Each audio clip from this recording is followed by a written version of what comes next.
One of my favorite novels begins with the line, "Why is loss the measure of love?" What that means is that there is no way for us to understand how much we love something. There is simply no way of accessing the depth of our love for something until we lose it. Until we lose it to death, decay, dissolution, a natural drifting away.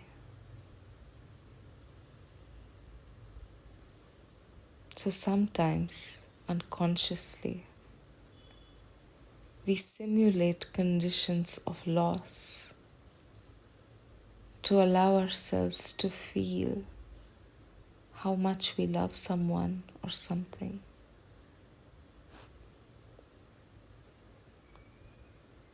I remember when I first fell in love, young adult, I would be constantly worried that the person I was in love with might die. And of course, this is a very complex psychic phenomenon. There was a lot that was going into that worry.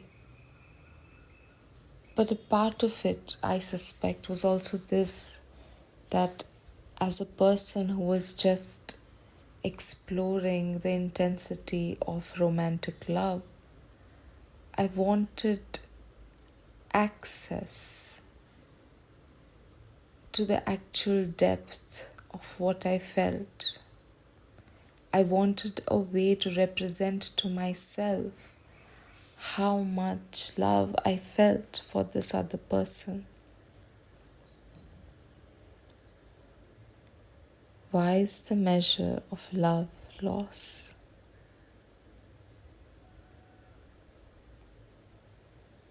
You will see so many people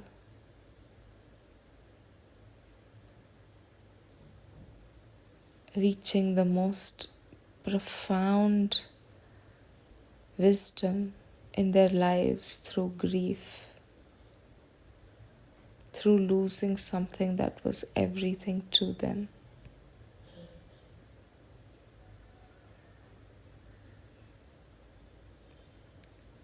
Part of it is also because in grief, they're in touch with their highest capacities of loving. Because now there's always psychic exchange happening. You're still receiving something from the object of your love psychically, but materially, that thing, that person is gone.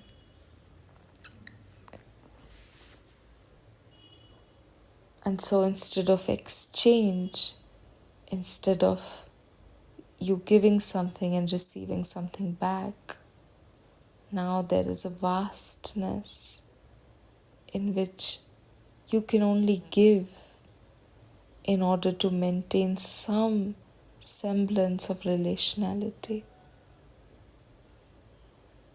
And so often with grief, you'll see yourself and others experiencing themselves in their highest generosity,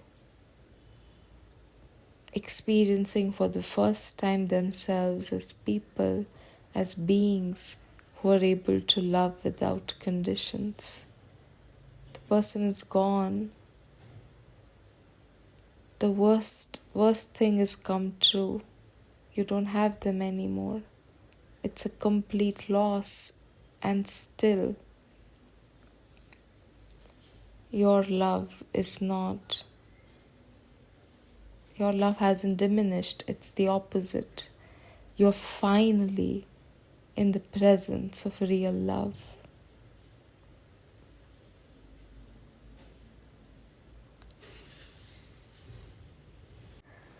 Venus is now in Virgo, and from this place, Venus is ruling a large part of the sky right now because there are so many planets in Libra: the Sun, Mercury, Mars, the South Node, and Jupiter and Uranus are in Taurus.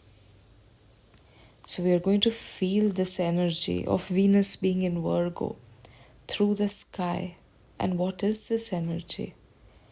In Virgo, Venus is in the sign of its fall. So usually it has a lot of trouble doing the things it wants to do. It's the opposite of Pisces, where Venus is exalted and is able to express itself in an extremely beautiful, elevated, intuitive way. In Virgo, Venus cannot rely on its environment to support it. And yet, this tension between Venus's natural function and what Virgo does not provide becomes a very fertile place for Venus to find itself, for Venus to experience itself in a whole new spiritual way. Like we were just saying, that grief, that the loss of someone you love is a nightmare. It is so far from ideal. It is world altering and world ending. You want to be present with the person that you love. You don't want them to die, and yet the loss of someone you love unlocks within you the true nature of what you held for them all along. That is Venus in Virgo. Because Venus is not able to do what it usually does, it ends up at a much purer place. It ends up at a place of being rather than doing. I'll explain how. Virgo season comes as the last bit of the summer in the northern half of the world, the northern hemisphere of the world.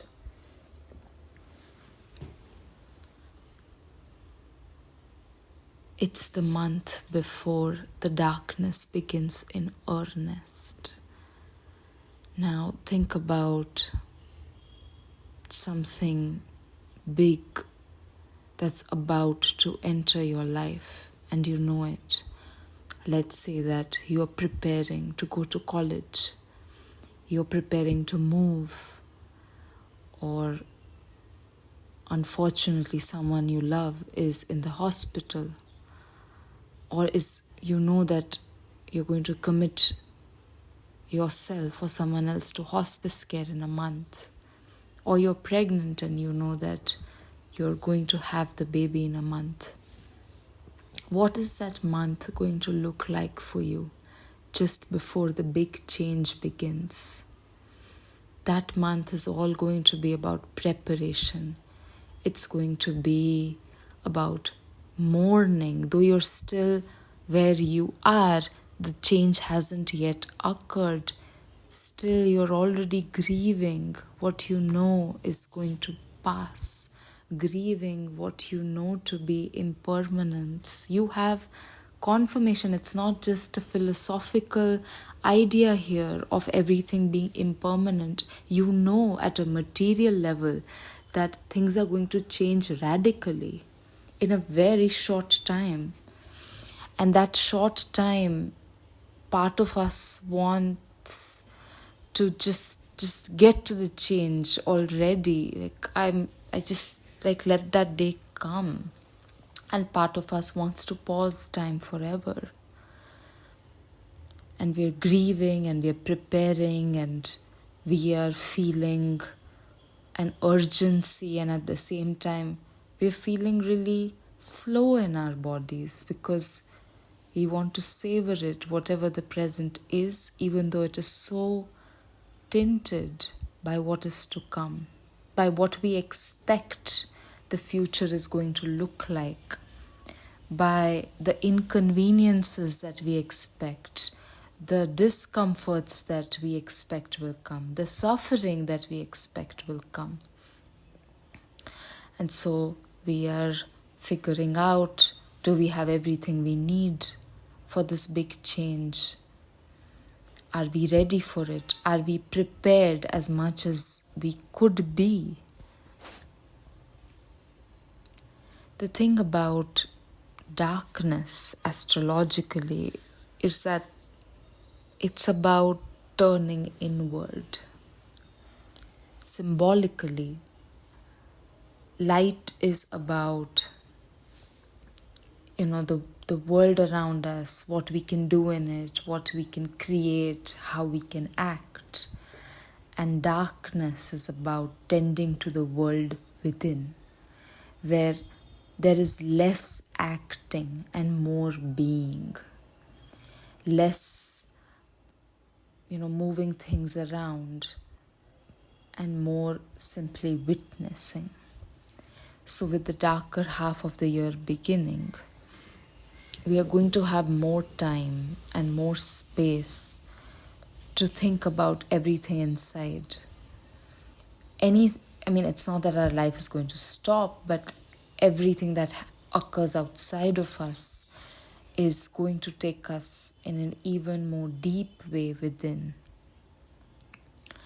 And this can be deeply uncomfortable and stressful. It can also be soothing. It can also be helpful. But it's a change nevertheless. And this change can be sustained only if we have the things we need at a material physical level, right? So I can meditate if I know that this building that I'm sitting inside in is not going to collapse on my head. I can meditate knowing that when I need food, I'm going to have some food. Like my basic needs, if they're taken care of, if my basic needs are taken care of, then the turn inward can be much better supported.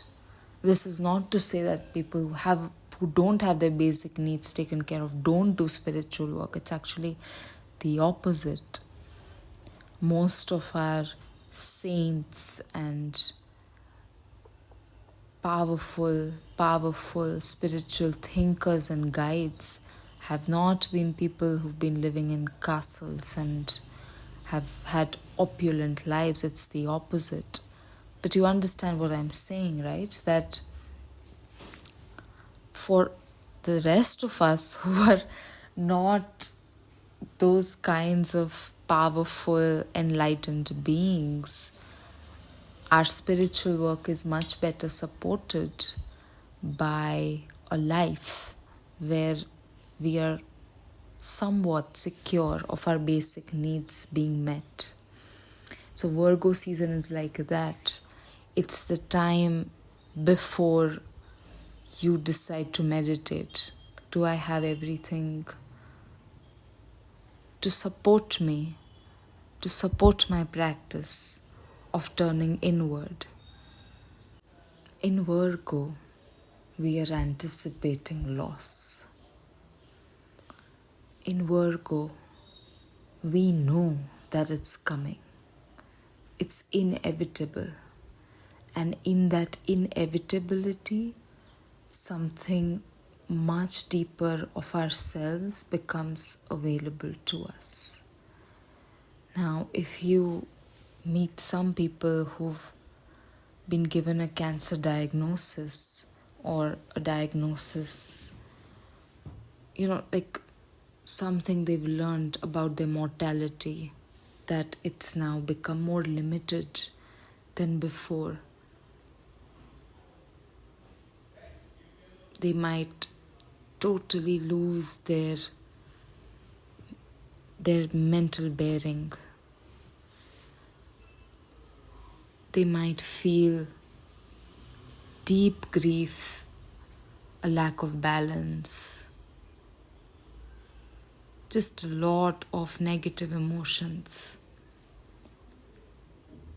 But then there are also people who emerge from that preliminary period into feeling so much gratitude and love and joy about being alive, even if it's for 3 more days, 4 more days.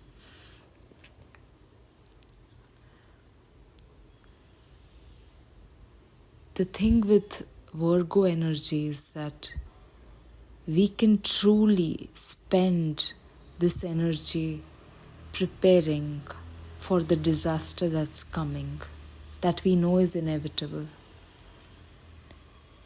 Or we can embrace the disaster that's coming and let the disaster open us in ways that we could not have imagined, in ways that we did not have access to outside of the disaster. This doesn't make the disaster okay. What this does is we start walking on the path that our life has laid out in a more sincere and engaged way. You can't fight the disaster, but you can walk through it with as much openness and sincerity as is possible for us in that moment. So what's happening here with Venus in Virgo is that Venus is unable to function in this world of impending loss in a normal, ordinary, usual Venusian way. It's very hard to establish right relationships with things when you're expecting death, when you're expecting darkness, when you're expecting disaster, when you're expecting that you're going to be alone with your thoughts, and that's scary and that's terrifying. When you're expecting a cut in your income, it's very hard to enjoy the work that you're doing right now. Let's say that you are going to be laid off next month.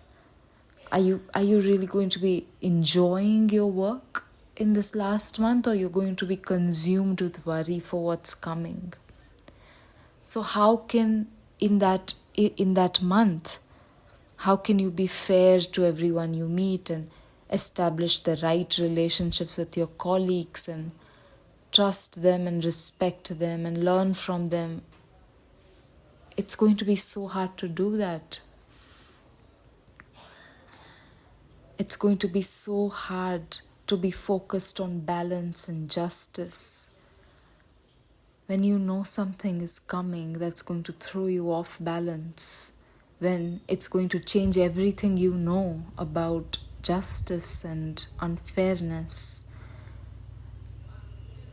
when it's going to throw you into self-doubt about what you need and what you can have. Here, instead of flowing, instead of moving with the circumstances, Venus is locked into the circumstance. Venus feels rooted to the spot, mourning everything, experiencing the fear and the reality of loss very, very deeply. Here, Venus is looking at everything that it is attached to, everything that is beautiful, everything that it is in alignment with. Sorry about the dogs. Everything around, really. Like a house that one has loved and lived in so deeply, and now you have to leave. You just want to sit with everything, hold it close to yourself. In the context of loss, everything becomes important, everything becomes sacred. No, I cannot let go of this small piece of paper that has my friend's handwriting. No, I cannot let go of this piece of broken jewelry that has been passed on to me by my great grandmother. Everything is sacred in the face of loss. Loss is a great equalizing force. You know how they say death comes for everyone, disease comes for everyone, pain comes for everyone. It doesn't matter how much you have in the material world, it's going to come for you.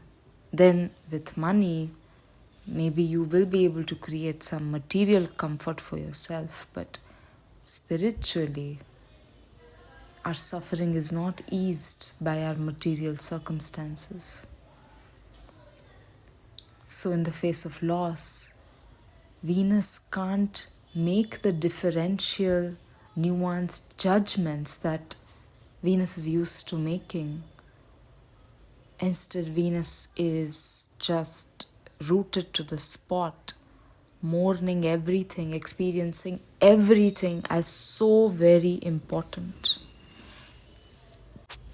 Now, in the novel, whose line I quoted at the beginning of this talk,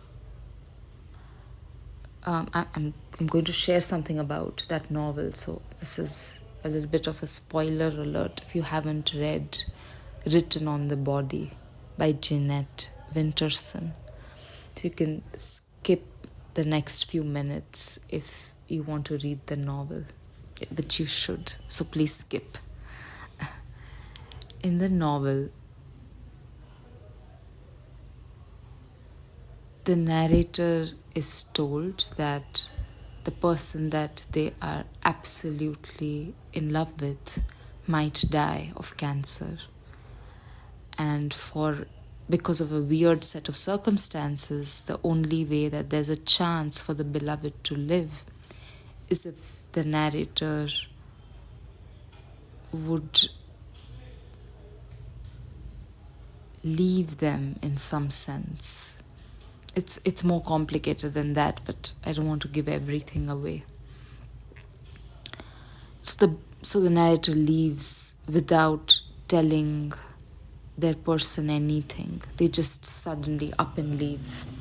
So there's this big period of separation where the narrator has no idea if the person that they're deeply in love with is alive or dead, how they're doing.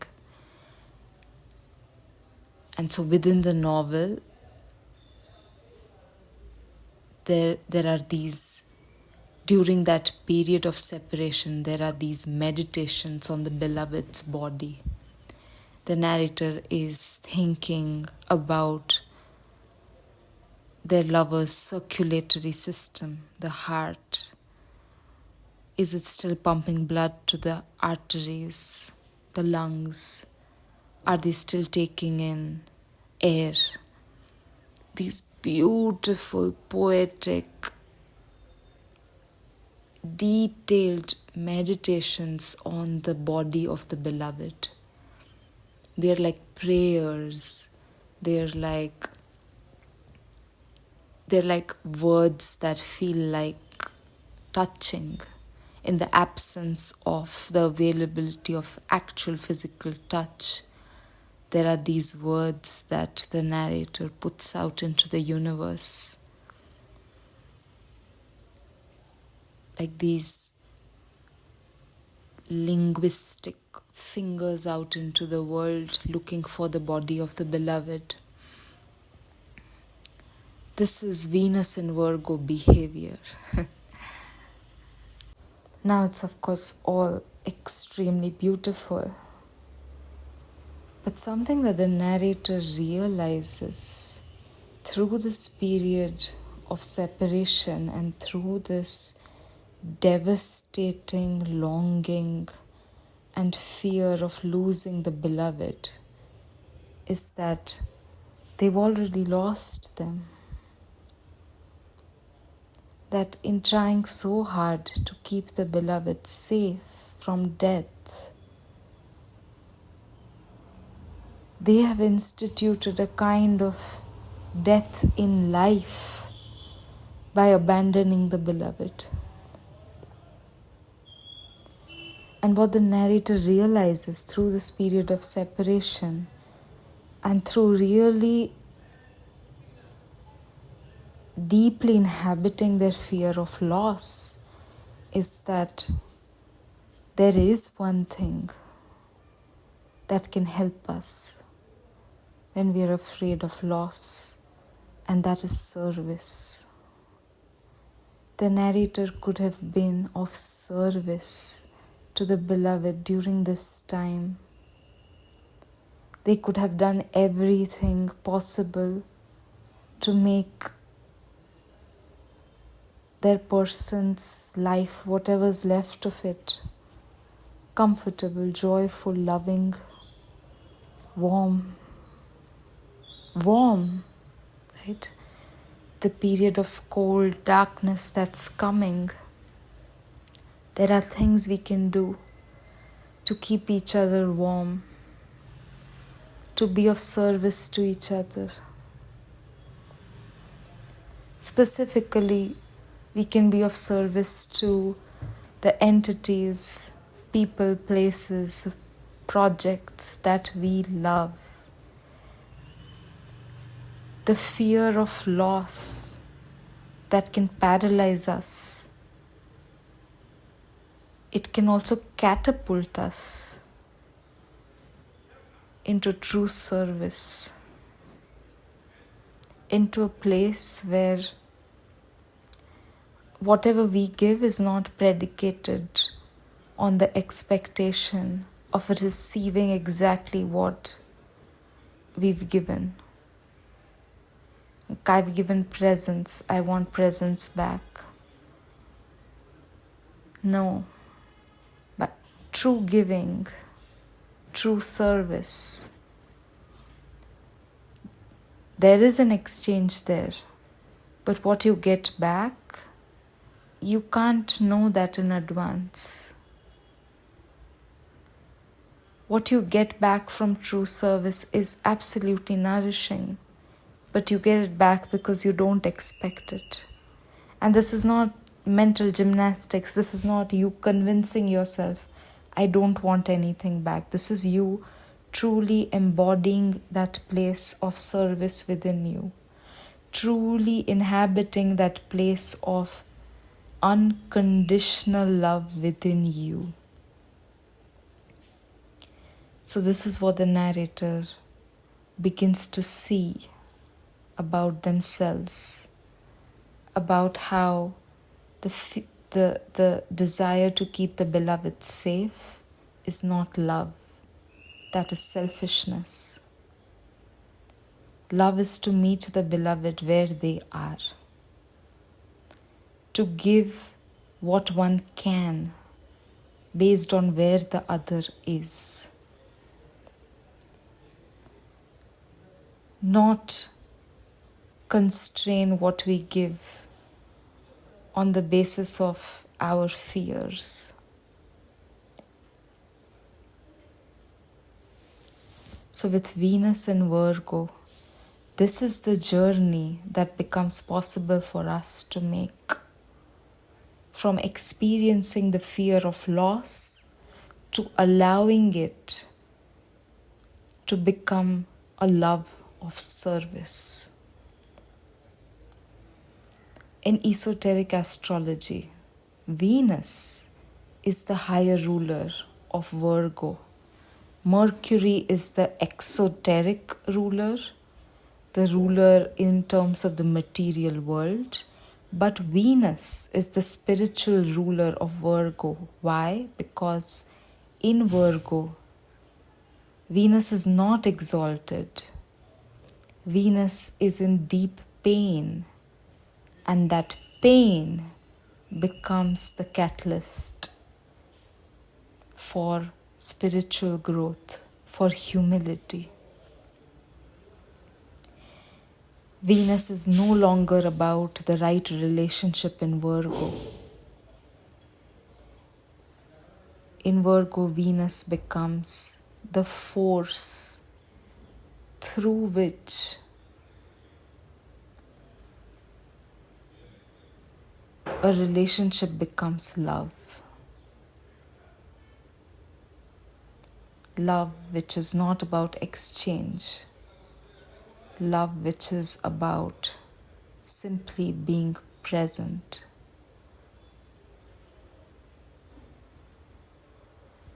Love which is so profound that there cannot be any exchange there. It cannot be compensated. It can only be experienced and given away.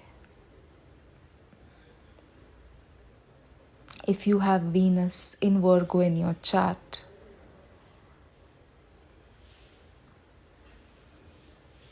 this is the spiritual potential of this placement. This is what becomes available to you through this lifetime, this journey from the fear of loss to unconditional love.